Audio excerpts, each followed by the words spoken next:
tried to start a book from the middle? Probably not. Even though you could make reasonable assumptions about the plot and the characters as you continue to read the book, there's still a whole backstory that's missing.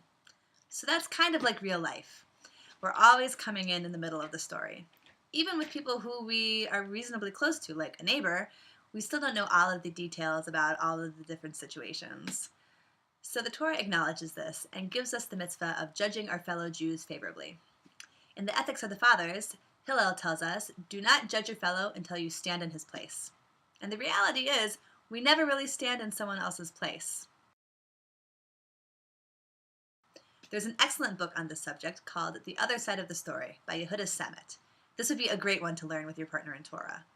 In this book, there are a number of examples of situations where it is so obvious that someone is acting horribly. But then as you continue to read, you see that things are not as simple as they appear. The person who is unquestionably guilty is actually totally innocent.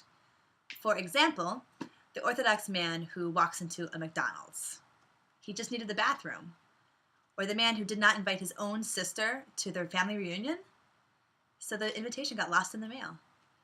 And that email that was completely ignored, so the address was mistyped and it actually was never sent.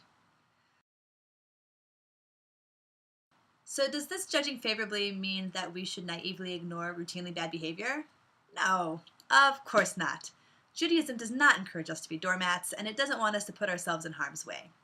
On the contrary, judging someone favorably only applies when there is reasonable room for doubt.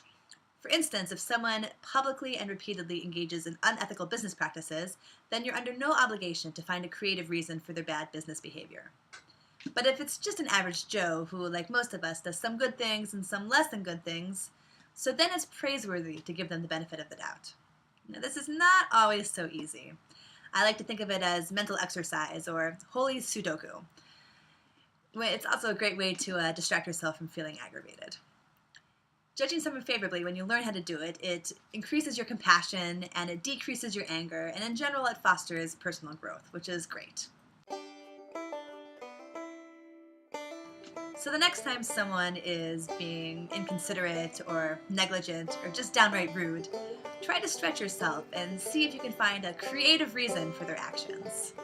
There's usually more to a story than meets the eye.